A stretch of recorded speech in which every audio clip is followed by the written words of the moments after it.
Buenas noches a todos.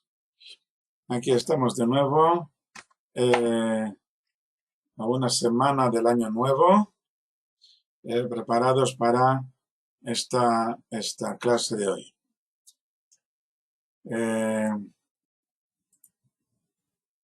Ha habido un último encuentro entre la clave válida, pues la he enviado. Un segundo, he enviado la clave por el WhatsApp. Dices que no es la correcta. Vamos a ver, voy a probarlo de nuevo, un segundo. Para esto tengo que cerrar la pantalla. Voy a cerrar la pantalla, pero sigo aquí solamente para poder poner en marcha esto de aquí. Vamos a ver el WhatsApp. El WhatsApp lo envío de nuevo y voy a enviar también por correo en caso de que alguien lo necesite. Vamos a ver correo. De nuevo, curso Abigail. Y aquí está. Enlace. Domingo 13. Vamos a ver. Había enviado el enlace. Me decís que no funciona bien. Vamos a ver. Bueno, he enviado de nuevo el enlace y espero que... No es necesario salir. No es necesario salir. Únicamente... Vale. Digo que estamos aquí a poco tiempo antes de empezar el año nuevo, dentro de una semana. Y habíamos visto la semana anterior el último encuentro entre David y Shaul. Este fue el último encuentro. Y así empezamos el capítulo 27. Y dijo David a su corazón, o sea, se dijo a sí mismo. Bienvenido, Francesc, que acabamos de empezar. Luis también, ok. Dijo David a su corazón, o sea, se dijo a sí mismo. Ahora pereceré algún día en manos de Shaul. No tengo mejor que huya a la tierra de los filisteos. Y se desesperará de mí Shaul de buscarme más en todo el territorio de Israel y escaparé de su mano. O sea que David quiere huir de Shaul, y él dice que el mejor lugar al que puede huir es a la tierra de los filisteos. Han hecho las paces de nuevo, pero David no se fía ni de Shaul ni de sus consejeros, y aún existe la posibilidad de que vuelvan a perseguirle. No todos los días nos van a hacer un milagro. Está prohibido confiar en que nos lo harán. O sea, está prohibido confiar en que vamos a tener un milagro. Y cada milagro que nos hace el Creador en este mundo nos resta de nuestros méritos en el mundo venidero.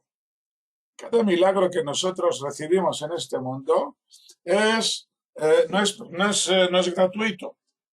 Esto nos resta de los méritos del premio que podríamos recibir en el mundo futuro. Hemos empezado ya a recibir nuestro premio. Por lo tanto, David no puede seguir confiando en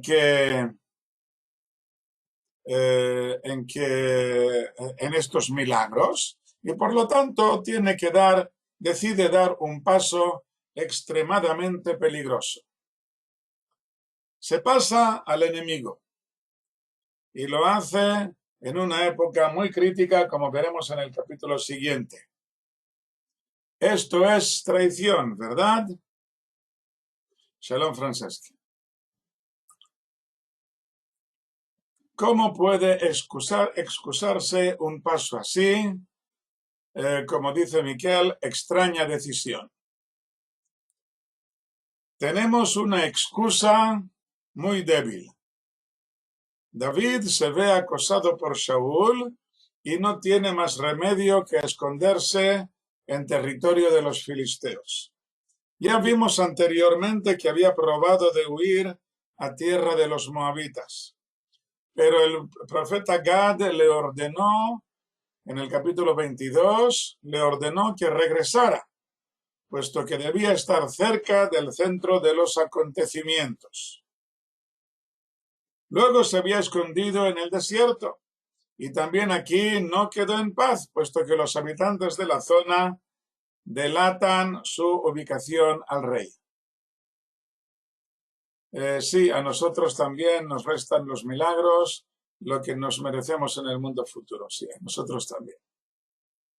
Por lo tanto, hay que huir de los milagros. Cuantos menos, mejor. A pesar de que siempre recibimos pequeños milagritos, que no sé si estos cuentan, pero los grandes milagros estos sin duda nos restan. Ok, por lo tanto hemos visto que David había intentado irse a la tierra de Moab y allí no le va bien, como vimos en el capítulo 22. Luego se había escondido en el desierto, tampoco le va bien. Por lo tanto, no le queda más remedio que pasar a la zona de los enemigos filisteos que lindan con la tierra de Judá, aunque se buscará el lugar más apropiado para sus planes. Esto nos recuerda un poco las travesuras de un señor muy conocido que al enemistarse con su rey cristiano se puso a las órdenes del Muqtadir Billah Abu Jafar Ahmad bin Suleiman bin Hud, el rey de Zaragoza, con quien al parecer participó en la llamada traición de Rueda contra el rey de León y de Castilla, y luego este señor luchó contra el rey de Aragón y también contra el conde de Barcelona, Berenguer Ramón II. Estoy hablando del varón ilustrísimo Rodrigo Díaz de Vivar, conocido como el Cid Campeador, quien tenía su propia mesnada, una hueste de soldados mercenarios a sus órdenes. A pesar de sus travesuras totalmente egoístas, como buen mercenario que era, no deja de ser considerado como gran héroe nacional en la cultura española. David también tiene una hueste de 600 hombres que están bajo su mando. También se pasa al territorio enemigo al caer en desgracia ante su rey. Pero David es muy, muy diferente del Cid, como el día y la noche. Veamos atentamente cuáles son sus movimientos en tierra de los filisteos. Exactamente, es una enorme diferencia entre David y el Cid. Vamos a ver, nos vamos a fijar en los detalles, no solamente en los detalles, sino también en lo que dice el texto. ¿Qué dice exactamente el texto? A veces no nos fijamos qué dice el texto.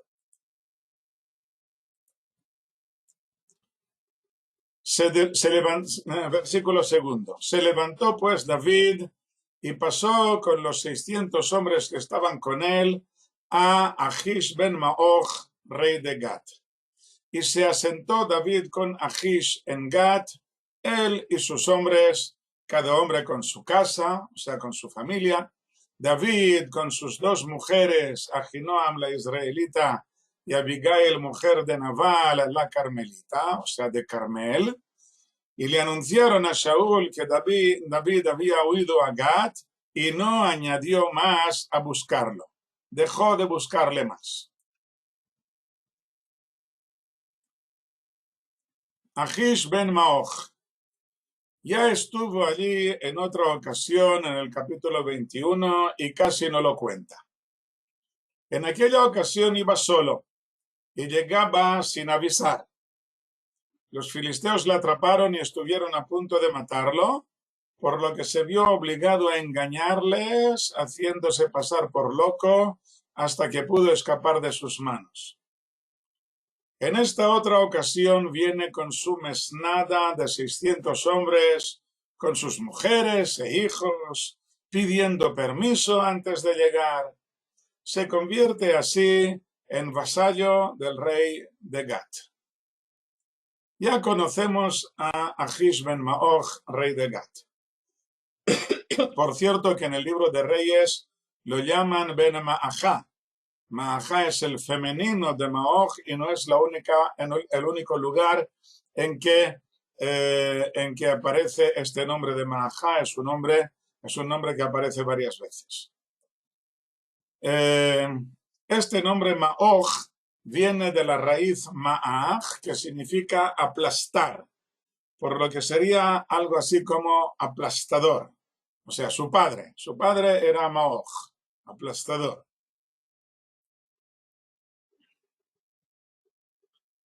Este mismo Achish, de la dinastía filistea de Abimelech, cuya hija estaba loca y que había dejado que David se escapase de manos de los hermanos de Goliat que querían vengarse, y que casi pierde el trono por este acto compasivo hacia David. ¿Le tendrá alguna simpatía? Al principio el rey le dice que se establezcan en la misma Gat, la capital, para tenerlos cerquita y bien vigilados. Seguramente no acababa de confiar en David. En realidad, si puede traicionar a su rey, ¿por qué no podría traicionar también al rey de los enemigos? Pero David no quiere quedarse tan a la vista. Necesita un lugar más apartado para llevar a cabo sus planes.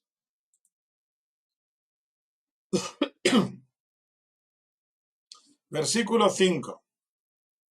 Y David dijo a Achish, pasaron algunos días, un tiempo, no mucho, ya veremos, y David dijo a Achish, si ahora he hallado gracia ante tus ojos, que me den un lugar en una de las ciudades del campo y me asentaré allí.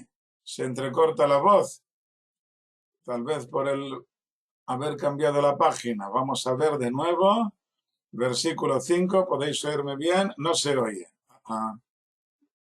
Estamos de nuevo en problema.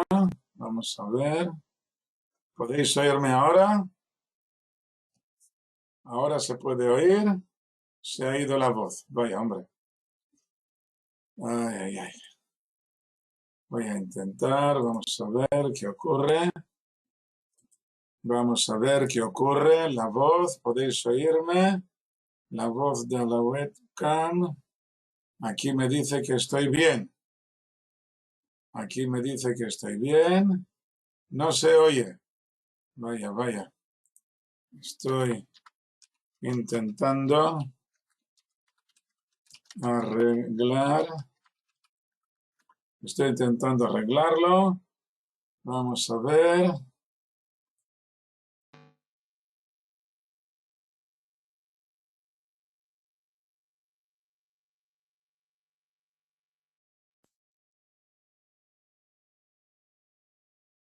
Vamos a probarlo de nuevo. Ahora podéis oír. ¿Se oye algo ahora? Ahora podéis oír. ¿Se oye? Vamos a ver. ¿Se oye o no? ¿Se oye? Parece que no, nadie me contesta. ¿No se oye? El micrófono parece que está en buenas condiciones. Nada. Vaya, hombre.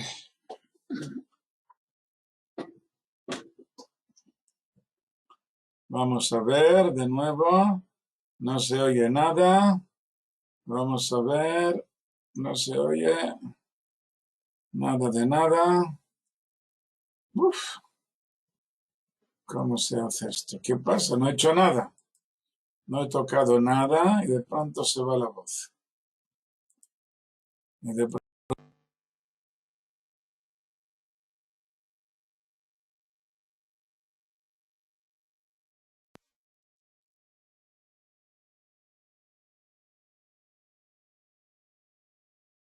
Y ahora estoy probando de nuevo el primer micrófono.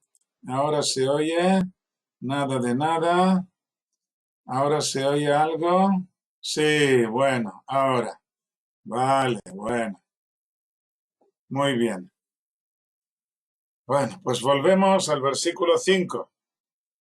Y David dijo a Achish, Marión, ¿no te ha vuelto el sonido? ¿Qué pasa?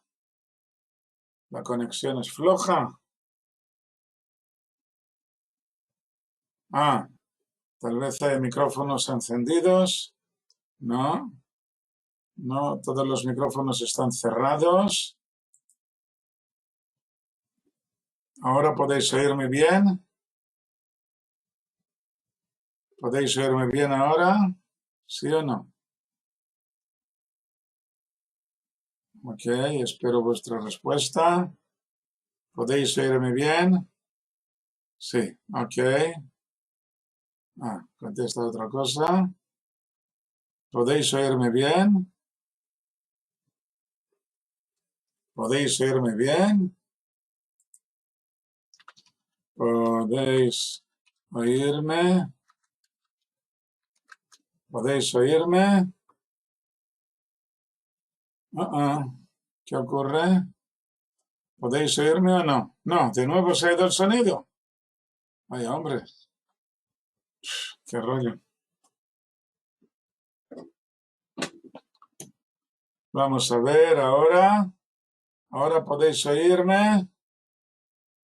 A ver, los demás que cierren los micrófonos. Están los micrófonos cerrados. Ahora, ahora tal vez, ahora puede oírse. Sí, Shalom Pilar, estamos aquí con problemas de la voz. ¿Podéis oírme ahora?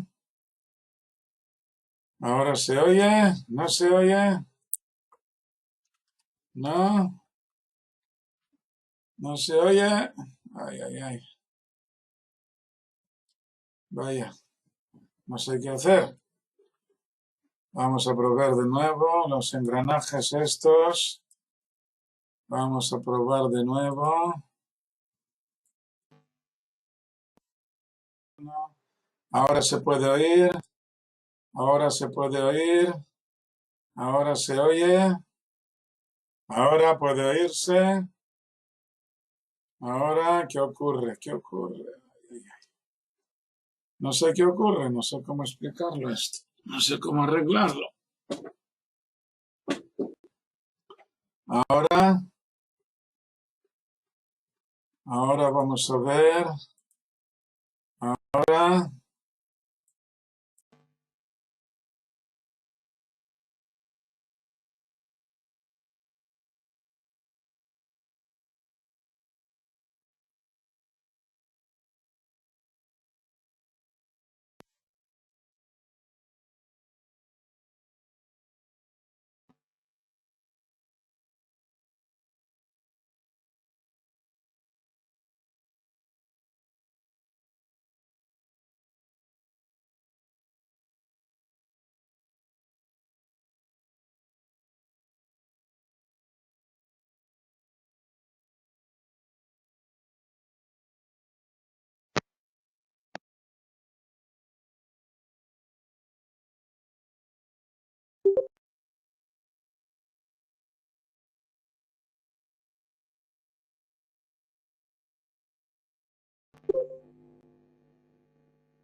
Ahora podéis oírme. Ahora. ¿Podéis oírme ahora? ¿Podéis oírme ahora? Oh, vaya, por fin. No sé qué he hecho, pero vaya, ahí está. No sé qué he hecho, pero ahí está. Bueno, pues seguimos así. Seguimos, podéis oírme, ¿verdad? Bueno, volvemos al versículo 5. David dijo a Achish: si ahora he hallado gracia ante tus ojos, que me den un lugar en una de las ciudades del campo y me asentaré allí. ¿Por qué ha de asentarse tu siervo en la ciudad real contigo? Y le dio Achish aquel día a Tziklag. Por esto ha sido Tziklag de los reyes de Judá hasta hoy.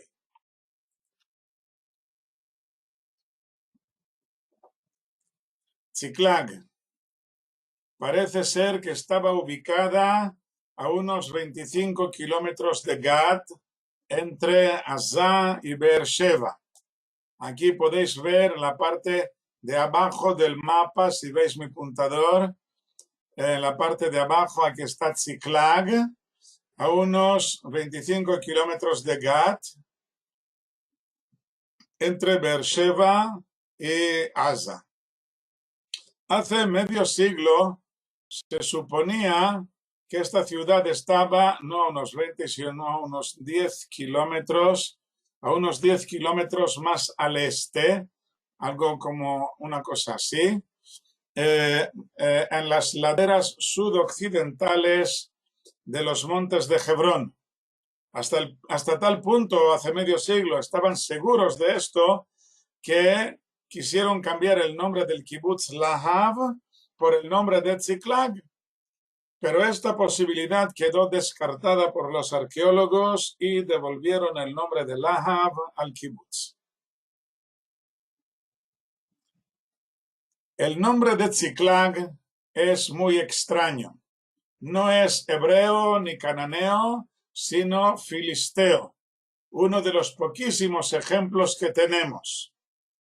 Como veremos a continuación, la ciudad estaba en la frontera entre los filisteos y el gran desierto del Sinaí, en una zona habitada por otras tres naciones: los amalequitas, los geshuritas y los gizritas. Estas tres naciones habitaban allí desde siempre, o sea, antes de la llegada de los filisteos. Los filisteos eran una nación indoeuropea, según lo que dice el Tanaj y también según el ADN de los esqueletos encontrados en las ciudades filisteas, que invadieron el país de los cananeos, y de ahí viene su nombre, que significa intruso. Filisteo significa intruso. Mientras que, según lo que dice la Torá, los cananeos eran camitas, descendientes de Ham, uno de los tres hijos de Noah, junto con Shem y Jefet, más bien conectados con los africanos, aunque muchos científicos modernos se empeñan en denominarlos semitas, pero los cananeos no eran semitas, eran camitas. Bueno, David se establece en Tziklag, muy, muy lejos de los ojos de Achish, en las fronteras meridionales de los reinos filisteos. Allí podrá obrar libremente.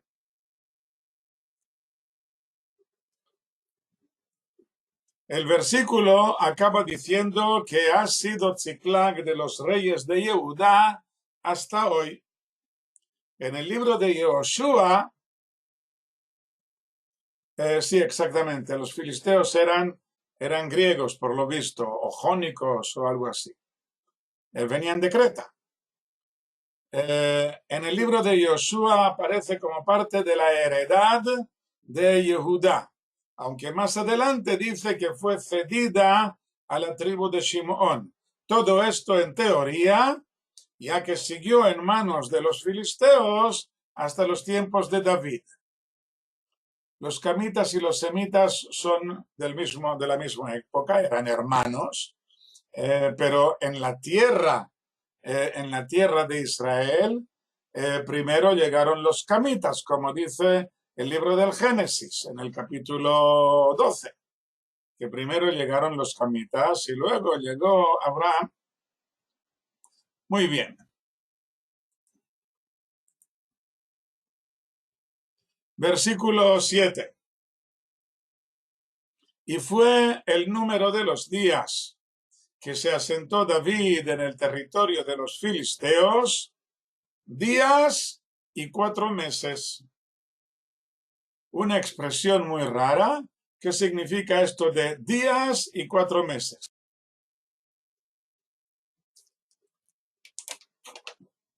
Normalmente la expresión días, sin especificar cuántos son, se refiere a un año entero. Y así lo han traducido aquí en las Biblias cristianas. Pero según nuestra tradición no puede ser así, ya que entre la muerte de Shmuel y la de Shaul no hubo más que medio año. Y ya hemos mencionado la muerte del profeta al principio del capítulo 25, antes de que David se casara con Abigail, y por lo tanto la expresión de días debe tomarse aquí al pie de la letra. David estuvo con los filisteos 4 meses y unos cuantos días más que no llegan a un mes adicional. Pregunta Miquel por qué en el Salmo se llama Abimelech y al rey filisteo aquí llamado Achish. La respuesta ya la dimos en la clase, que tal vez no pudiste asistir por algún motivo. Abimelech es el nombre de la dinastía. La dinastía es Abimelech. Al igual que había otras dinastías, la dinastía de Paró en Egipto era un nombre, no es un título, sino que es el nombre de la dinastía. Los Augsburgo, los Borbones, etc. Estos son dinastías, no es su nombre propio, es su apellido. Bueno, entonces estamos diciendo aquí que el tiempo en que David estuvo en campo de los filisteos fueron solamente 4 meses y unos cuantos días más que no llegan a un mes adicional. Como en muchos casos de la historia de Israel, hay procesos que se suceden precipitadamente, siguiendo lo que dicen nuestros sabios, que cuando las condiciones han ido madurando de modo oculto durante una larga época, pueden revelarse de pronto con extraordinaria rapidez.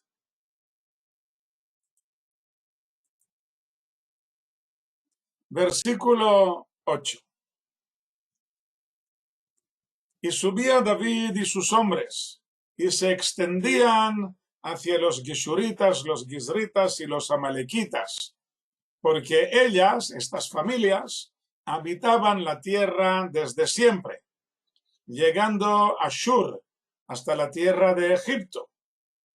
Y atacaba David, y no dejaba con vida hombre ni mujer, y tomaba ovino, bovino, asnos, camellos y la ropa, y volvía a Achish.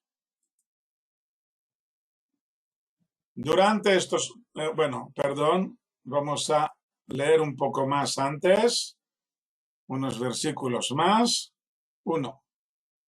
Y decía a Achish, y decía Achish, ¿dónde os extendisteis hoy? Y David respondía, contra el Negev de Yehudá, contra el Negev del Yerachmeelita, contra el Negev del Kenita. Hombre y mujer no dejaba con vida David para traer a Gad, diciendo, no sea que declaren de nosotros diciendo, así hace David y así es su juicio todos los días que se ha asentado en el campo de los filisteos.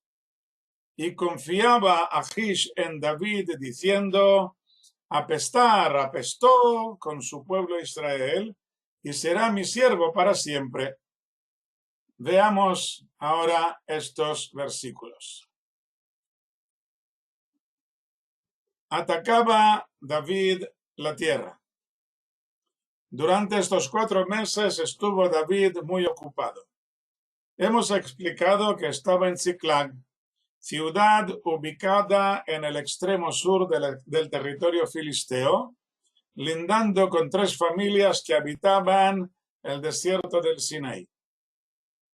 De ellas conocemos ya a los amalequitas, que aprovechaban cualquier oportunidad para atacar a Israel. En cuanto a los otros 2 pueblos, no está clara su identidad.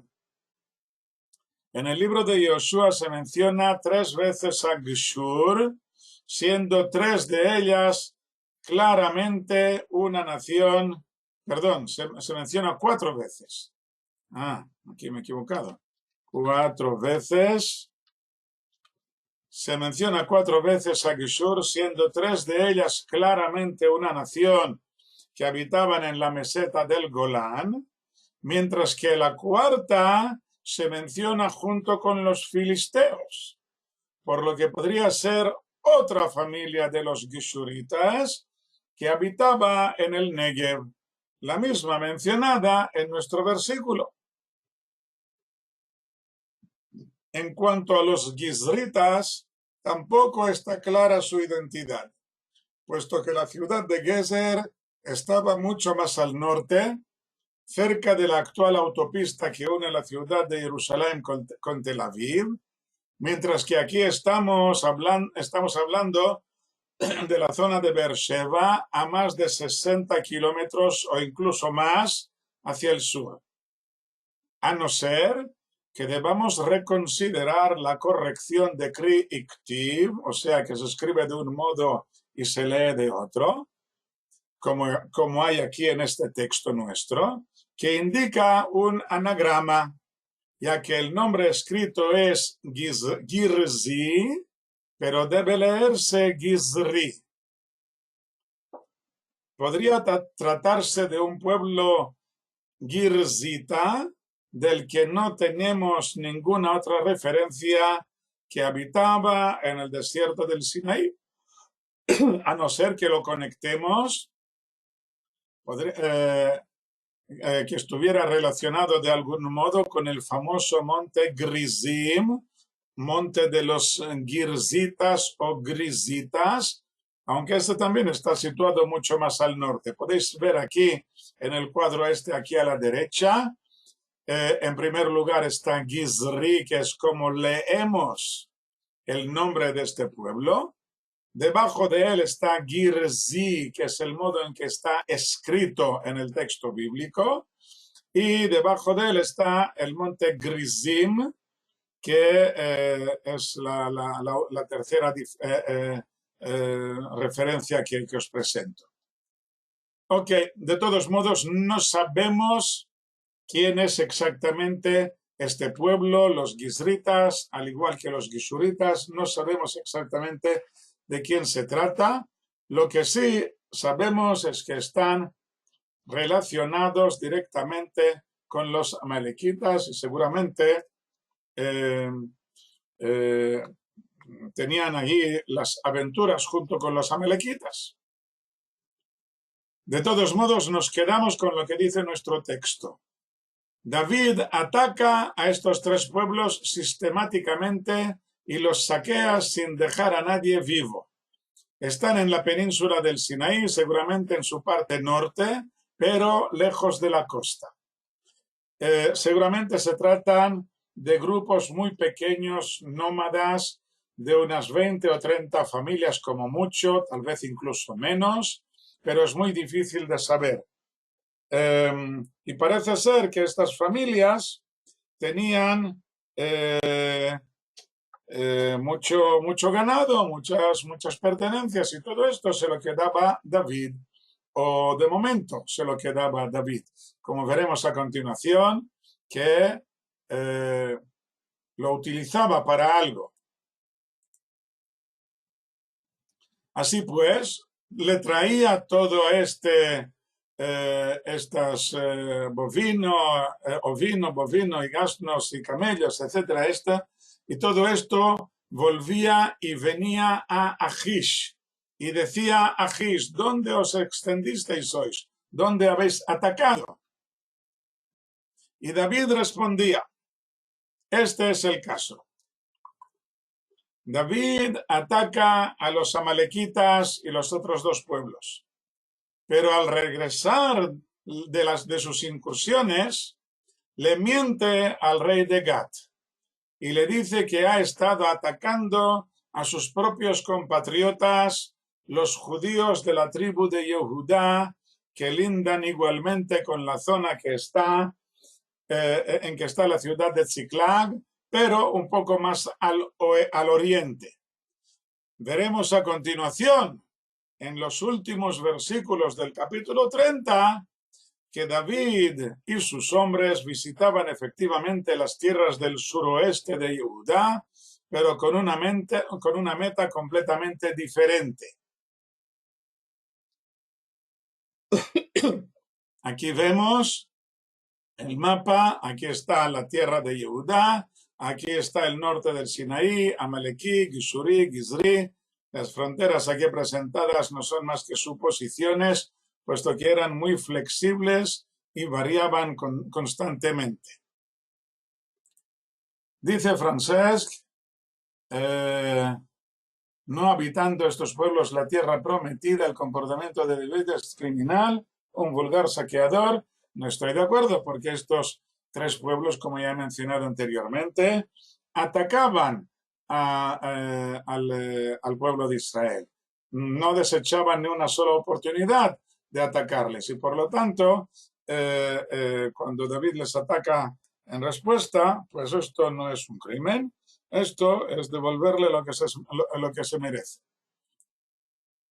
El último versículo del capítulo dice: confiaba Achish en David, diciendo: apestó con su pueblo Israel y será mi siervo para siempre. Es una expresión que se repite unas pocas veces en el Tanaj. La primera ya en el libro de Breshit, capítulo 34, cuando quieren referirse a alguien que se ha portado tan mal con su prójimo que apesta. Piensa Achish: seguro que todos los judíos y todo Israel consideran a David un apestoso traidor que se ha aliado con los eternos enemigos filisteos para atacar a sus propios compatriotas. Durante más de 4 meses, David se ha dedicado a cultivar esta imagen de traidor a su pueblo, al declararle a Achish que está saqueando a sus propios hermanos para poder ganarse la confianza del rey de Gat. Y lo ha conseguido. Achish está ahora convencido de que David ha quemado todos los puentes que le comunican con su propio pueblo y se ha convertido en un asqueroso mercenario dispuesto a luchar contra sus propios hermanos que le han estado persiguiendo. David le trae el tributo que le pertenece como señor feudal suyo, el diezmo de lo que va capturando. Achish está muy satisfecho de él, es lo que David quería, porque se están preparando todos para un gran acontecimiento y David está tramando un atrevidísimo plan para participar en él de un modo muy decisivo. Capítulo 28. Y ocurrió en aquellos días: reunieron los filisteos sus campamentos al ejército para luchar contra Israel. Y dijo Achish a David: Saber sabrás que conmigo saldrás en el campamento tú y tus hombres. Y dijo David a Achish, por esto tú sabes lo que hace tu siervo. Y dijo Achish a David, por esto, guardián de mi cabeza te pondré todos los días. No está claro si este verbo está en presente continuo o si debemos ponerlo en futuro. ¿Tú sabes lo que hace tu siervo o tú sabes lo que hará tu siervo? La primera opción significaría que David le dice al rey de Gad que durante estos meses has podido comprobar lo que ha estado haciendo David, tanto a favor de los intereses de Achish luchando contra estos tres pueblos que están en su frontera, como contra su propio pueblo Israel, que es lo que le había hecho creer a Achish. La segunda posibilidad expresa la confianza que quiere David que el rey deposite en él sobre su comportamiento en el campo de batalla. Como diríamos hoy, ya verás lo que les voy a hacer a los judíos. Tú sabes lo que les voy a hacer. Bueno, estas son las dos posibilidades de cómo traducir este versículo. La confianza de Achish en David es tan grande que quiere convertir a los soldados de David en su guardia personal, los guardaespaldas, que en hebreo se denominan guardacabezas. Son duros y atrevidos, no le temen a nadie y han demostrado, así se lo cree, han demostrado que su fidelidad a Achish es tan grande como su infidelidad a Israel. Todo esto sería imposible sin un enorme grado de simpatía que ha logrado despertar David en el rey de Gat, que se basa seguramente en el respeto que despertó en él durante la batalla con Goliat. No sería el único caso en que los militares enemigos se respetan e incluso se admiran y aprecian, llegando a convertirse en grandes enemigos, aunque yo no acabe de entenderlo esto, pero bueno, es verdad que ocurren cosas así. Estos dos versículos comienzan el capítulo 28 y es una apertura a lo que veremos luego en el capítulo más adelante, 29 y 30. Y de pronto se pasa a otro tema. Versículo 3. Y Shaul había muerto, y todo Israel lo elogiaron y lo sepultaron en Ramá y en su ciudad. Y Shaul había quitado a los Ovot y los Idonís de la tierra. ¿Qué tiene que ver una cosa con la otra dentro de la misma frase, dentro del mismo versículo? Los Ovot y los Idonís son tipos de brujería que estaban de moda en aquellos tiempos. Puede ser que hoy en día también, esto yo no lo sé, pero en aquellos tiempos sí que estaban de moda. La Torá los prohíbe explícitamente.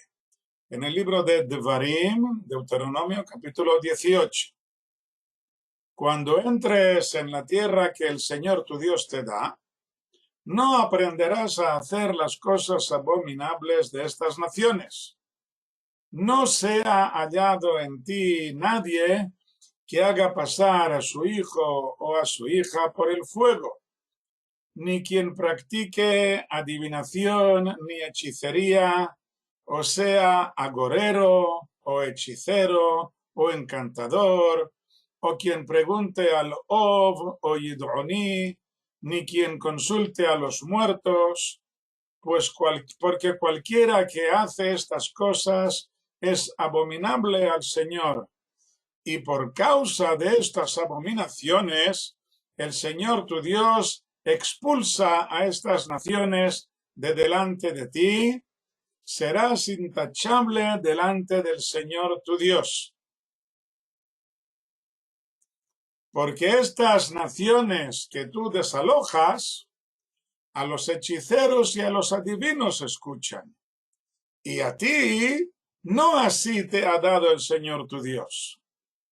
Un profeta en medio de ti, de tus hermanos, como yo, te levantará el Señor tu Dios. A él oiréis. Según todo lo que pediste al Señor tu Dios en Joreb, el día de la asamblea, diciendo, no vuelva yo a oír la voz del Señor mi Dios, y este gran fuego no vuelva a ver y no muera. Y me dijo el Señor, bueno es lo que han dicho. Un profeta como tú levantaré de entre sus hermanos, y pondré mis palabras en su boca, y él les hablará todo lo que yo le mande. O sea, nosotros tenemos los profetas, mientras que las otras naciones tienen hechiceros, adivinos, agoreros, encantadores, Ov, Yidoni, nigromantes, etc. Veamos lo que dice primero una anécdota del Talmud, muy interesante, creo yo. Una anécdota del Talmud, el Tratado de Sanedrín, página 68. Dijo Rabí Eliezer, 300 o 3000 alajás sabía yo sobre plantación de pepinos. Y nunca nadie me preguntó nada sobre ello, aparte de Akiva ben Yosef, Rabí Akiva. Una vez íbamos de camino y me dijo, Rabí, enséñame sobre plantación de pepinos. Dijo una palabra y se llenó el campo de pepinos. Me dijo, Akiva me dijo, Rabí, me has enseñado la plantación. Enséñame ahora cómo se arrancan. Dije una palabra y se juntaron todos los pepinos en un solo lugar. Pregunta el Talmud, ¿y este Rabí Eliezer cómo lo hizo? ¿Cómo se atrevió a hacer una cosa así? ¿No dicen que quien lo haga es culpable, que está prohibido practicar estas cosas, estas brujerías? Contesta el Talmud diciendo, es diferente cuando es para aprender, ya que dijeron nuestros sabios, dice la Torá, no aprenderás a hacer, pero aprenderás a entender y enseñar que esto está prohibido.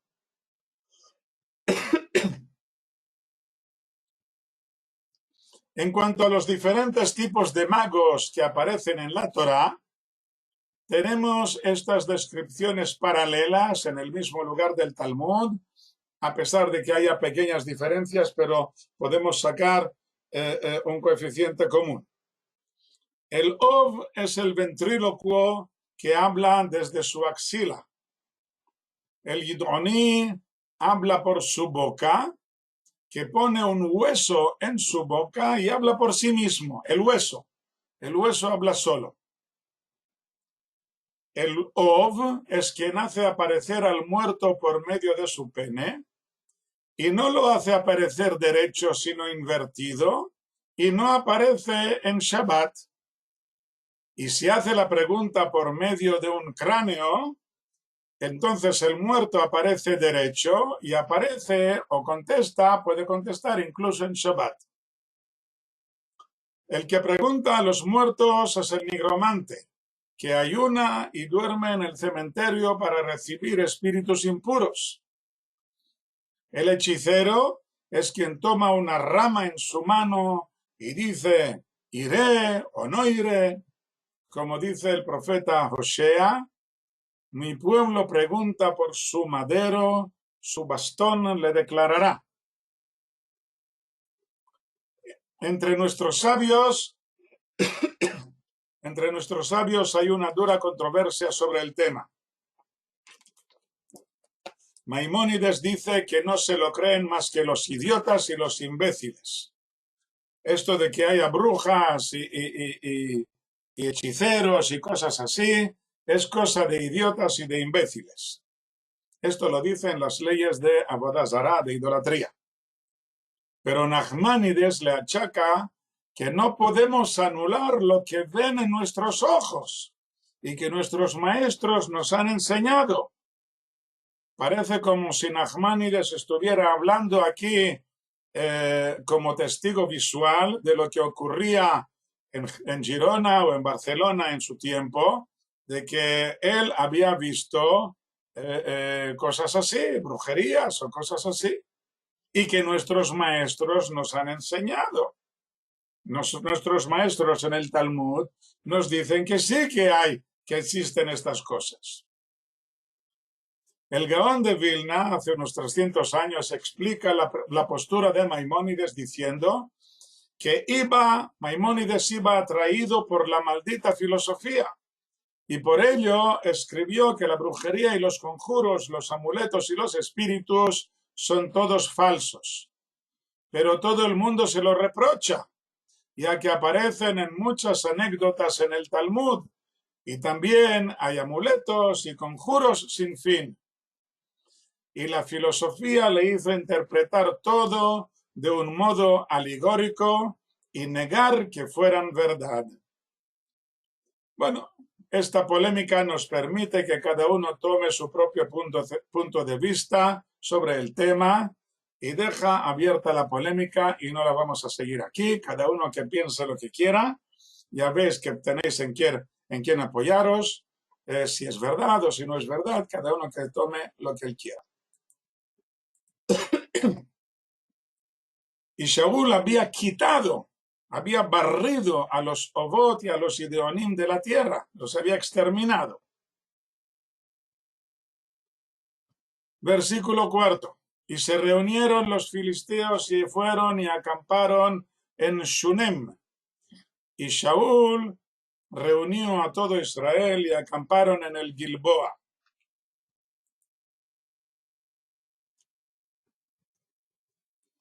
El monte Gilboa es un bloque montañoso de unos 18 kilómetros de largo y 8 de ancho, en forma de media luna que domina el valle de Israel, cuya cima más elevada apenas llega a los 536 metros de altura.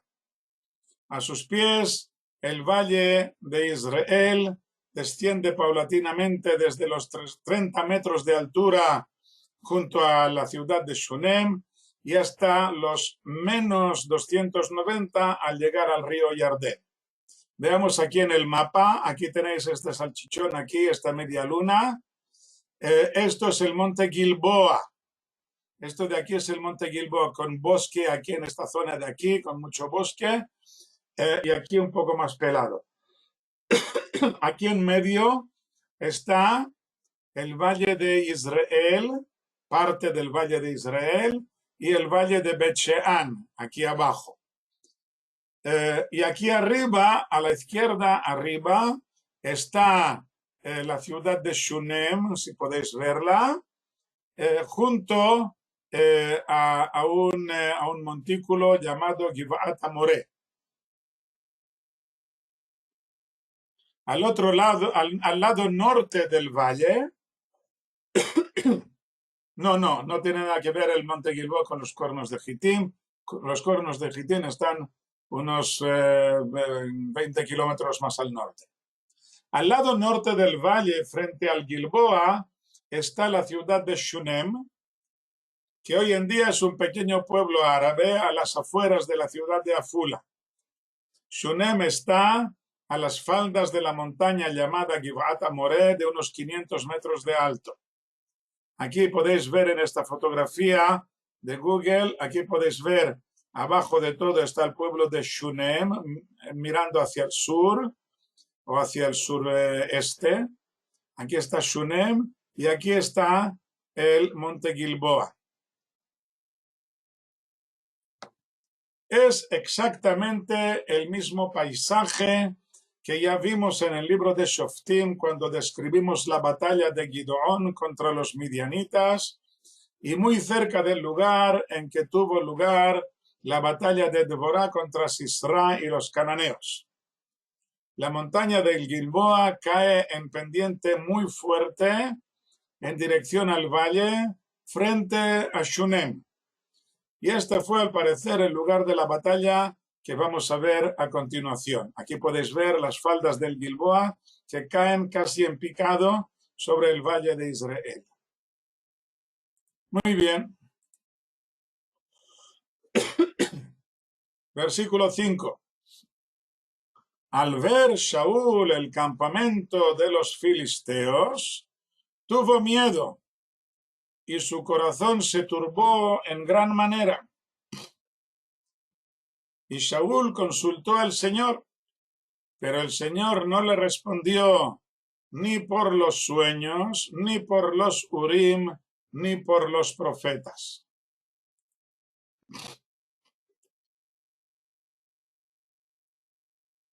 El Creador no le contestó porque estaba enfadado con él.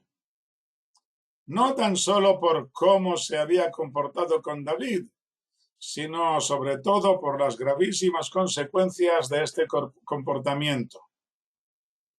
Su envidia le había cegado de tal modo que había sido capaz de acusar al sumo sacerdote Ahimelech ben Ahitub de complicidad con David y había ordenado su muerte junto con todos sus familiares, 85 sacerdotes de Nov, la ciudad sacerdotal, como ya vimos anteriormente.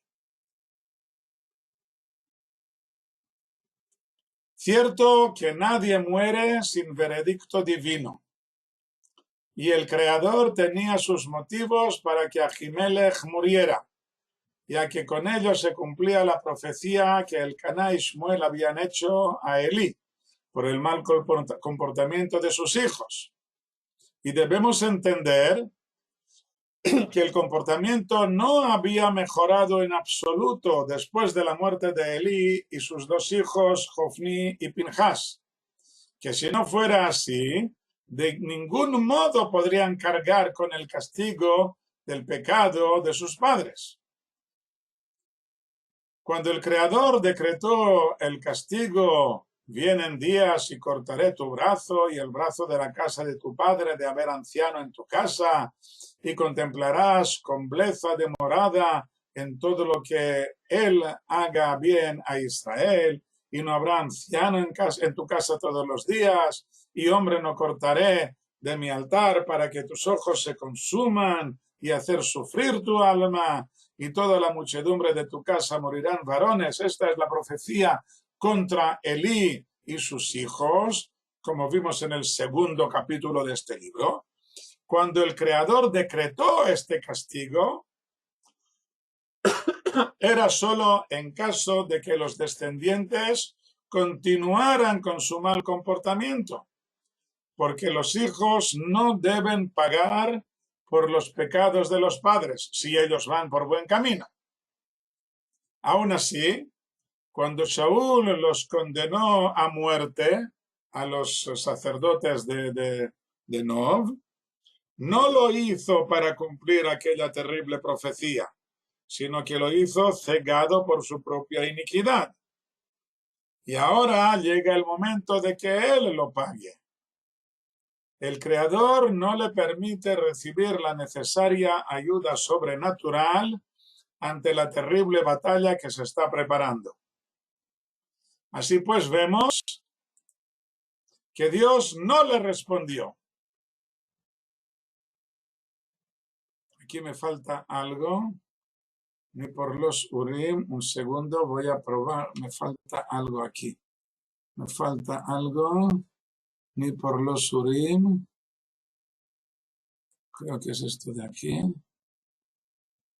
Aquí, perdón. Esta frase de aquí me faltaba.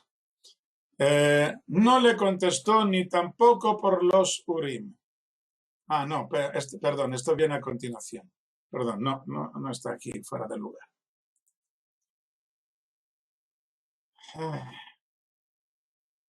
O sea, vemos en el versículo 6 que Shaul le consultó al Señor y el Señor no le respondió ni por los sueños, ni por los Urim, ni por los profetas. Y dijo Shaul a sus siervos: buscadme una mujer que practica Ov, e iré a ella y la consultaré. Y le dijeron sus siervos, he aquí hay una mujer que practica Ov en Dor. Aquí empezamos el verdadero tema de este capítulo 28, pero ya se nos ha acabado el tiempo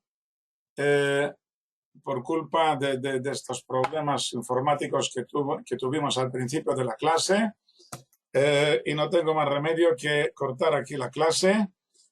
La visita que hace Shaul en casa de la bruja, como ya me había recordado Miquel hace un momento, pues esto lo veremos, si Dios quiere, en la próxima clase, que no será el domingo que viene, puesto que el domingo que viene es la fiesta de Rosh Hashanah. A estas horas ya habrá terminado la fiesta, pero estaremos un poco cansados de todas las ceremonias y tal, y por lo tanto la clase queda aplazada al martes. Al martes, sí. Pero ya os enviaré un recordatorio exacto cuando llegue el momento. De momento, pues ya os digo que la clase y la semana que viene no va a ser en domingo, sino 2 días después. Hasta aquí, y entonces veremos el tema este de la bruja y todo esto. Hasta entonces, muchas gracias por vuestra atención y hasta la próxima. Shalom, shalom.